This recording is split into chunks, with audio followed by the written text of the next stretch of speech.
And I think there's also a number of tools, from a tech stack perspective that can allow you to gain insight into, first of all, who are your data partners? A lot of folks don't know. I mean, we're talking to an organization who didn't know that they were looped into the Change Health breach, and they only found out, they found out weeks later because an employee let them know that they were unable to process certain transactions. Yeah.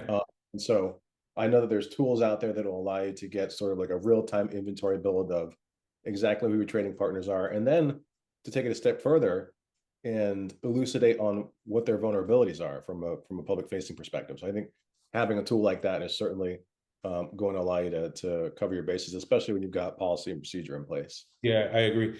I keep trying to, my focus in this podcast anyway is really to help non-IT leaders and organizations really get a sense for what's going on and some of the risks that they've got, and get an idea for things that they can do to mitigate. So tools absolutely important.